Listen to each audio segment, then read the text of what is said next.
Pasaremos entonces a nuestra siguiente presentación de esta mañana.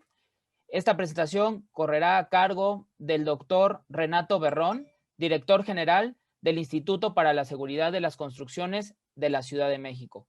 Doctor, muy buenos días, bienvenido a este panel. Muy buenos días, Luciano. Muchas gracias por esta invitación. Agradezco a Sergio Alcocer, desde luego a la Secretaría de Educación, por esta invitación, esta oportunidad que tenemos para poder platicarles acerca de lo que es el programa del gobierno de la Ciudad de México para la revisión de la seguridad estructural de los planteles educativos públicos y privados. Me imagino que ya están viendo la presentación, la acabo de compartir. Así es, doctor, se ve bien. Perfecto. Ok, entonces, pues vamos a empezar con esta presentación, esta plática. Sé que tengo media hora y vamos a tratarla de aprovechar al máximo, ¿no? Para adelantar y cambiar.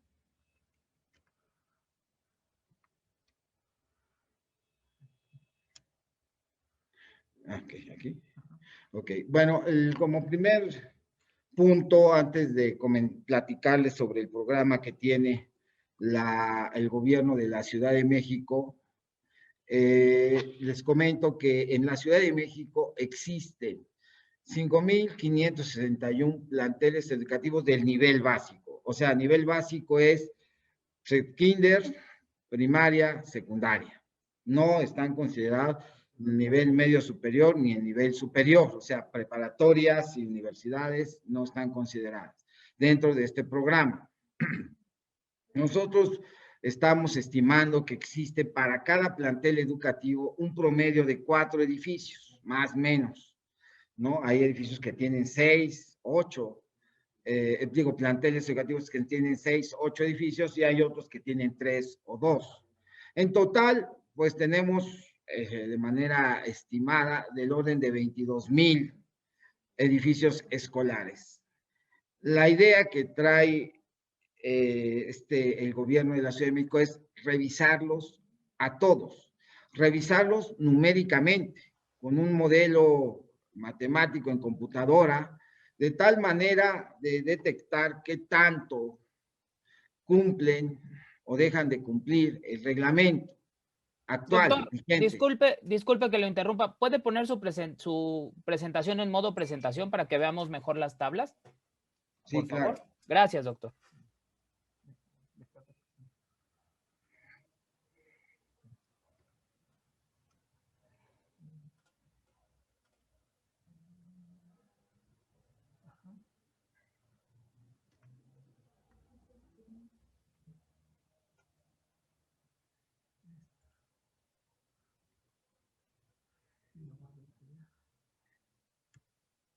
Ahí la estamos viendo muy bien, doctor. Muchas gracias. Muy bien, un momento.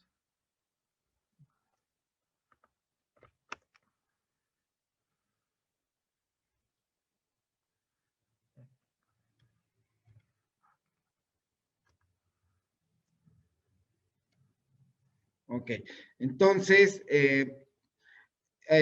las personas, los especialistas que tienen la atribución de hacer estas revisiones numéricas, pues según el reglamento de construcciones, o son los corresponsables en seguridad estructural o son los directores responsables de obra.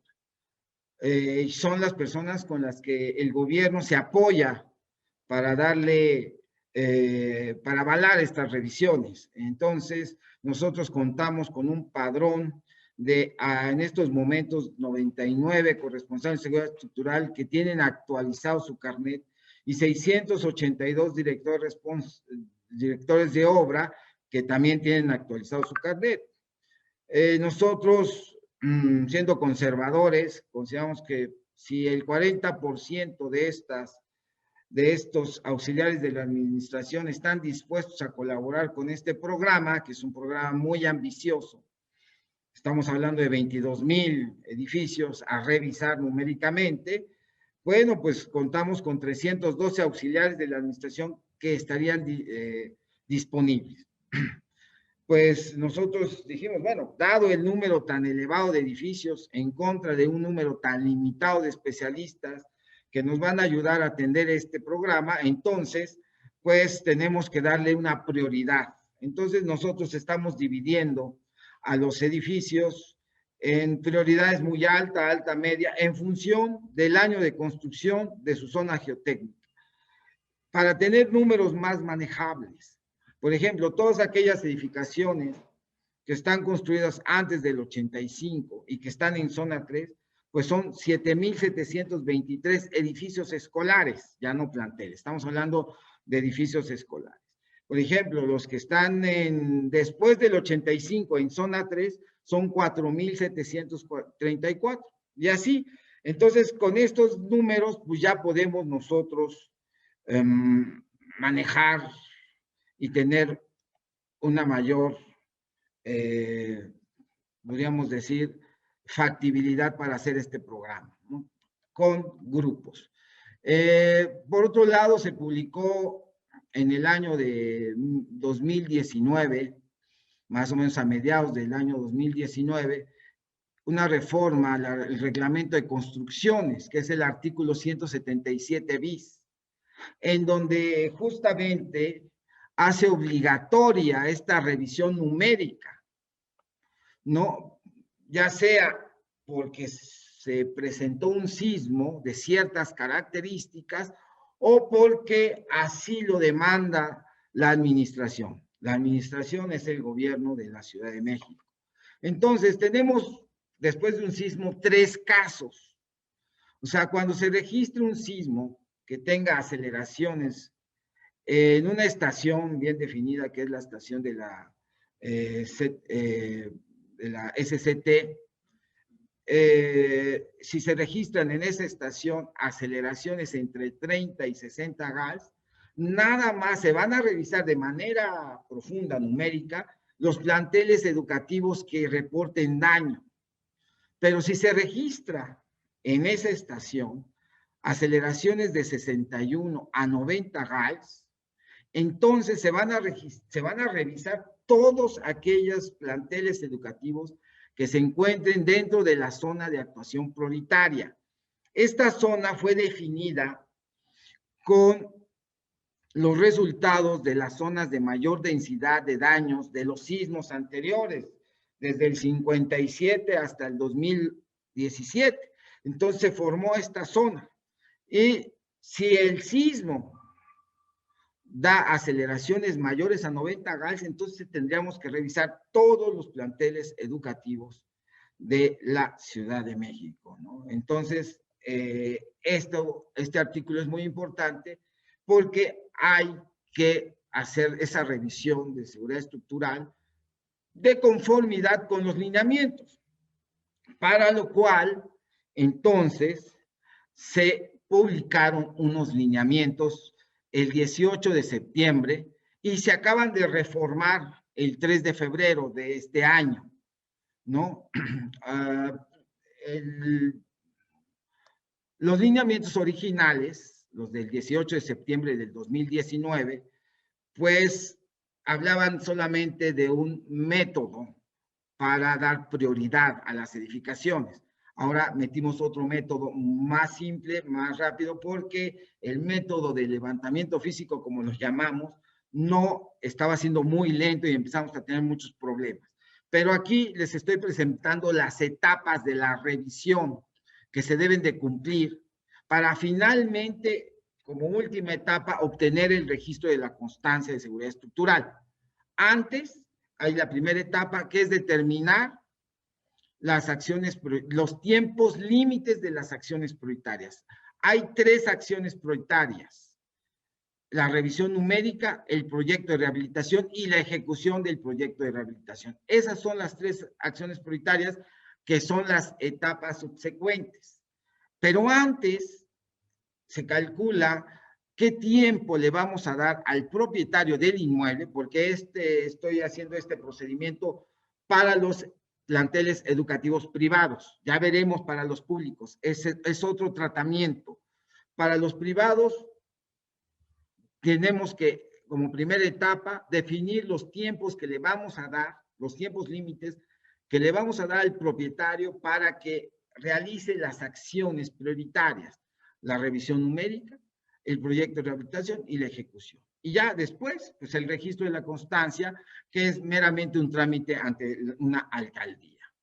Empecemos con la etapa 1.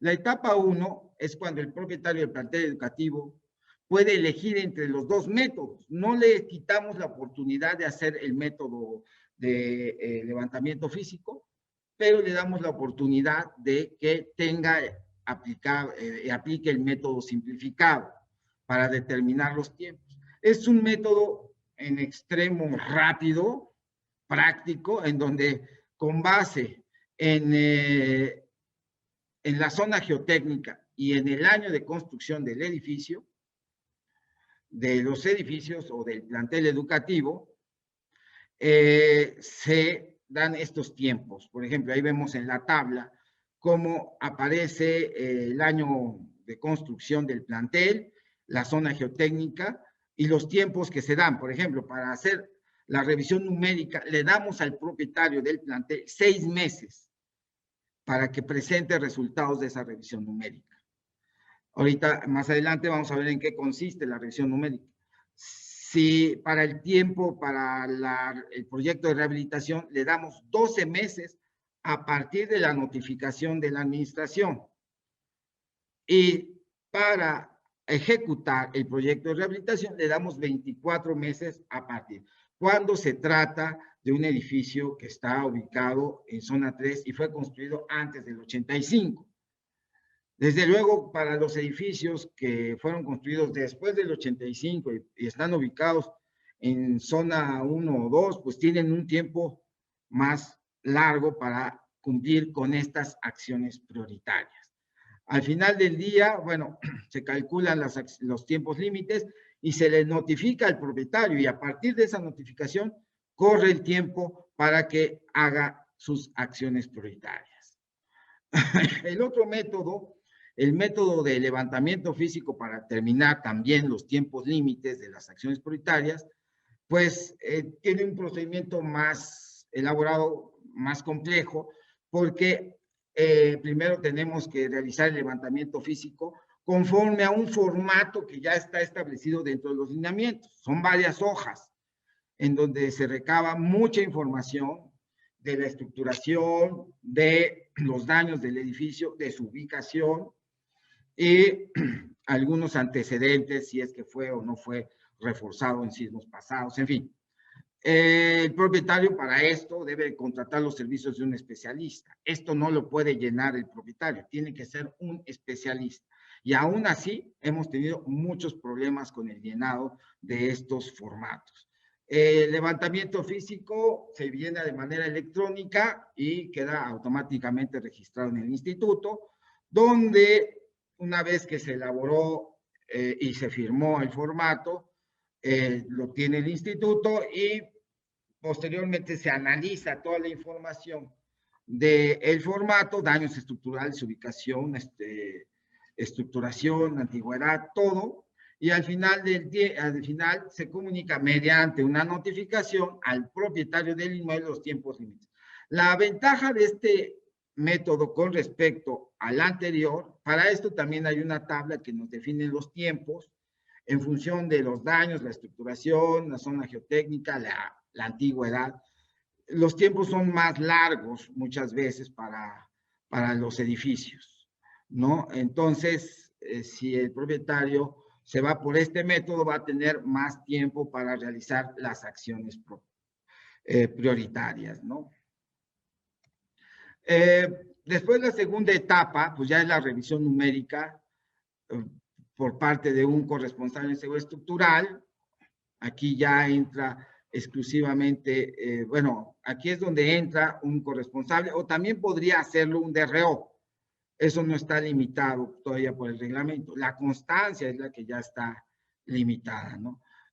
Una vez definidos los tiempos, el propietario contrata al corresponsable para realizar la revisión Hay trabajo en campo si es que no se cuenta con planos originales, pues desde luego que la gran mayoría de los edificios en la Ciudad de México no cuentan con sus planos originales, y pues tendrán que realizar un levantamiento geométrico general del edificio, definiendo secciones de los elementos, distancias a ejes entre pisos, el levantamiento topográfico para los desplomes, nivelaciones, asentamientos, las pruebas de laboratorio, extracción de decoraciones, calas, escaneos y desde luego el estudio geotécnico. Después viene el trabajo en gabinete, donde se realiza el modelo matemático de la estructura existente para hacer la revisión de los elementos estructurales, verificando que se cumplen o no cumplen el actual reglamento, y de no cumplir, pues desde luego, pues tendrán que hacer un proyecto de rehabilitación. Una vez que se cumpla, y todo esto se va informando a la autoridad, desde luego. Una vez que se cumpla, si se cumple con, la estructura cumple con el reglamento, pues entonces puede tramitar de manera directa en la alcaldía ya la constancia de seguridad estructural del plantel educativo, ¿no? Y si no cumple, pues como les dije, hay que hacer un proyecto de rehabilitación, ¿no? El proyecto de rehabilitación sería la tercera etapa. Hay tiempos límites para hacer este proyecto de rehabilitación por parte de los propietarios. Y se realiza el modelo matemático ahora de la estructura rehabilitada, se diseñan los elementos estructurales, se verifica que cumpla, y todo esto conforme a una guía técnica para la rehabilitación de edificios escolares. La misma la pueden encontrar en la página del instituto. Se desarrollan los planos estructurales de la rehabilitación y la memoria de cálculo, y se registra el proyecto de rehabilitación del plantel educativo en el instituto, el cual debe de estar avalado por un corresponsable en seguridad estructural. La cuarta etapa es la ejecución del proyecto de rehabilitación bajo la supervisión de un corresponsable, y finalmente entramos a la quinta etapa, que es el registro de la constancia de seguridad estructural en la alcaldía, cuando pues ya el edificio desde luego está cumpliendo con el reglamento de construcciones vigente, ¿no? Entonces esto, bueno, todavía me falta mostrarles que tenemos un diagrama de flujo de todas estas acciones.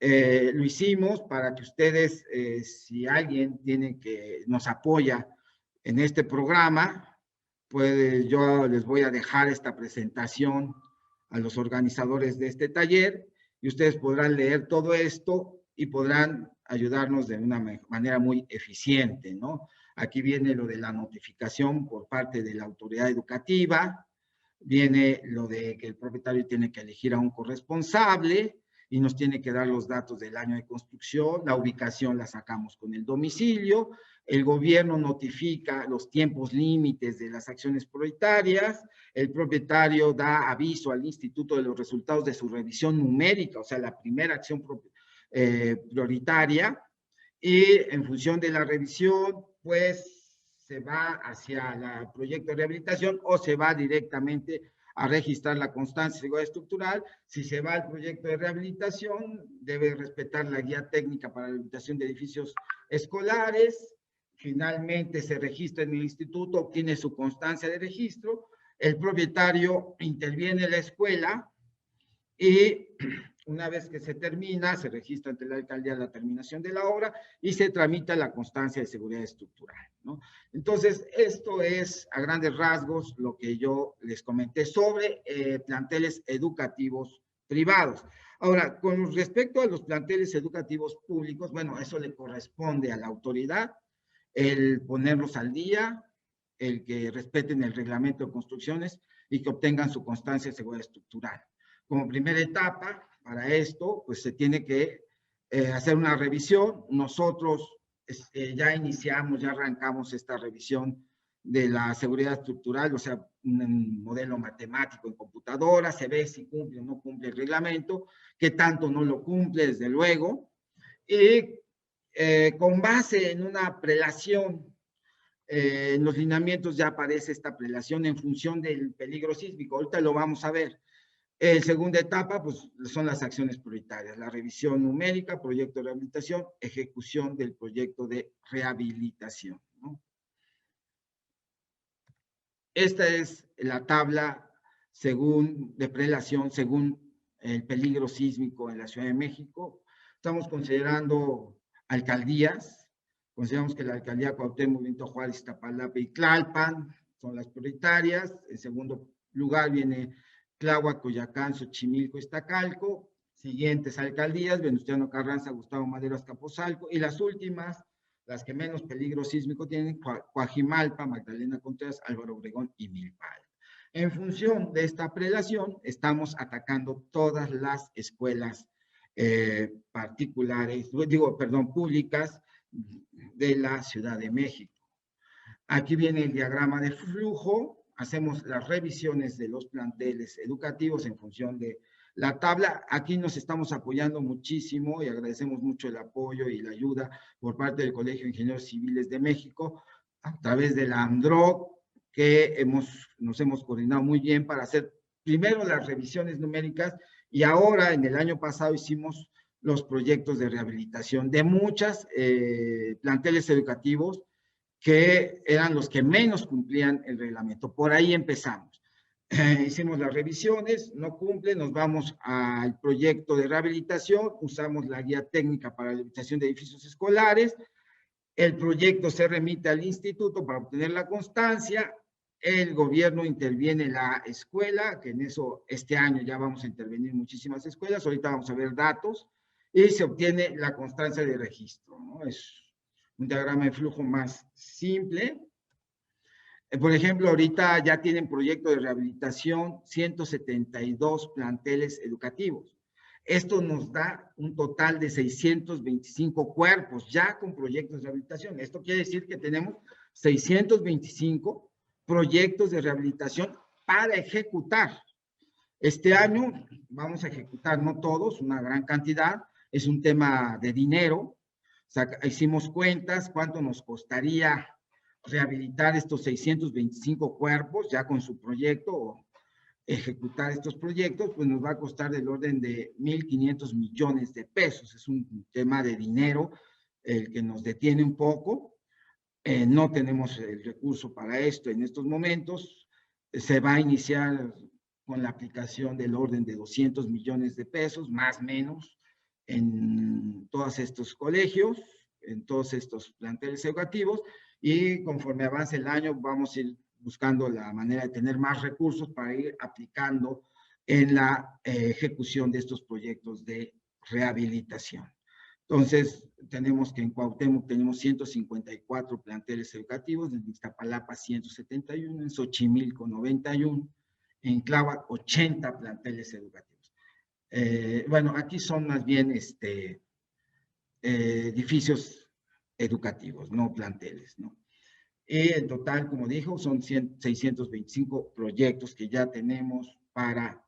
desde luego que a través de la AMDROC estamos trabajando con despachos de reconocido prestigio, o sea, no son, tienen que tener algún corresponsable en seguridad estructural o DRO que esté como representante de estos despachos. Estos son muchos de los DRO y corresponsables que nos están ayudando. Son del orden de 38 especialistas que hicieron toda esta labor. Ahí se ven los despachos que trabajaron, su representante, y se ven los cuerpos con los que nos apoyaron, ¿no? Entonces, pues esta es una labor de equipo de la sociedad civil y el gobierno, y pues esperemos que avancemos cada año más rápido y que tengamos sobre todo recursos económicos. Bueno, pues con esto termino la presentación. Dejo un tiempo para algunas dudas si es que las hay. Muchas gracias, doctor, por su presentación. Hay muchas preguntas, doctor. Obviamente no nos va a dar tiempo de leer todas, dado que pues, nos quedan escasos 5 minutos. Pero una que creo que es una duda en general es, ¿cuándo se deben de Una, ¿qué escuelas se están decidiendo revisar en términos de si solo las que tuvieron daño o se están revisando todas? Y la otra duda es, ¿a partir de qué medida de intensidad o magnitud, pero en realidad entiendo que va a ser a través de una medida de intensidad sísmica, se deberán actualizar los dictámenes estructurales de las escuelas, doctor? Bueno, aquí empiezo con esta última pregunta que se me hace muy importante. Primeramente, se actualizan las constancias de seguridad estructural, así lo marca el reglamento de construcciones, uno tiene que actualizar. Ahora, la constancia de seguridad estructural no era como antes, de que pues viene el corresponsable, da una visita muy rápida al inmueble, ve que no hay ningún tipo de daño y pum, ahí está la constancia, la firmamos y la registramos en la alcaldía. Eso pues nos lleva a tener pues muchas omisiones que pues desgraciadamente pueden generar en un sismo de mucha intensidad algún colapso de un edificio porque con la vista no vamos a saber si el edificio cumple o no cumple con el reglamento. Entonces tenemos que hacer la constancia de seguridad estructural, pero implementar todo lo que yo les acabo de platicar, ¿no? Entonces ya no es una constancia, ya no es un papelito, ya es todo un proceso. Ese es el cambio de visión que queremos dar. Ahora, ¿cuándo se debe de actualizar esta constancia? Repito, cada 5 años o cuando suceda un sismo, antes decía de magnitud importante, yo ya le cambio eso, ya no es magnitud, ya no estamos hablando de magnitud ni de intensidad, ya estamos hablando de aceleración. Porque las aceleraciones es una medida muy precisa. Cuando hay grandes aceleraciones vamos a tener grandes daños. ¿Por qué? Porque hablamos de grandes magnitudes o grandes intensidades, pero la intensidad está muy lejos y la magnitud se dio muy lejos y aquí en la Ciudad de México pues no entienden cómo el sismo creo que fue una semana antes del 19 de septiembre del 2017, un sismo en Oaxaca, tuvo mayor magnitud y hubo menos daños. La gente no capta por qué. Y tuvimos un sismo de menor magnitud, pero generó mucho mayor daño. Entonces, no es un parámetro que nos ayude a definir con toda precisión cuándo vamos a tener daños. No, hablemos de aceleraciones. Yo lo que pretendo es que ya se hable de aceleraciones, porque es la medida que nos da una muy buena idea de cuándo vamos a o no vamos a tener daño. Entonces, el artículo 177 ahí nos define muy bien cuándo hay que actualizar después de un sismo. Si el sismo es de 30 a 60, pues nada más un grupo pequeño de escuelas. Pero si el sismo es de más de 90, pues ya son todas. Hay que actualizar todas las constancias de seguridad estructural de toda la ciudad, de todas las escuelas en la Ciudad de México. Muchas gracias, doctor. Nos queda 1 minuto y medio para otra pregunta que creo que también es una duda en general y sobre todo en los planteles educativos. Y el planteamiento es que si hay algún plantel educativo que no cumple con el reglamento actual, pero no ha sufrido daño, ¿debe ser reforzado en este esquema que están planteando? Claro, de los 625 proyectos de rehabilitación, 625 edificios escolares, la inmensa mayoría no tiene daños. Uno va y los ve y no tiene daños, pero no cumplen con el reglamento y muchos de ellos no cumplen por mucho. Y entonces es cuando hay que actualizarlo. Los daños no nos dicen gran cosa, los daños, la estructuración, sí nos dicen mucho. Entonces, si uno hubiera, y con esto termino, si uno hubiera ido el día 18 de septiembre a uno de los edificios habitacionales colapsados y lo hubiera revisado, hasta hubiéramos comprado un departamento en ese edificio. ¿Por qué? Porque no tenían ningún daño, estaban recién pintados, estaban bonitos los edificios. Sin embargo, se colapsaron al día siguiente. Entonces, las inspecciones estructurales oculares están muy limitadas. Lo que pinta es la revisión numérica profunda. Con eso me quedo y con eso termino. Muchísimas gracias, doctor. Creo que eran 2 dudas que están corriendo. Quedan muchísimas más preguntas, doctor, que si nos hace favor de acompañarnos en la mesa redonda de la tarde, plantearemos algunas y de todas maneras se las haremos llegar para las dudas que tuvo el auditorio. Agradecemos nuevamente muchísimo su participación, doctor, y nos vemos más adelante. El agradecido soy yo. Hasta luego. Hasta luego, doctor.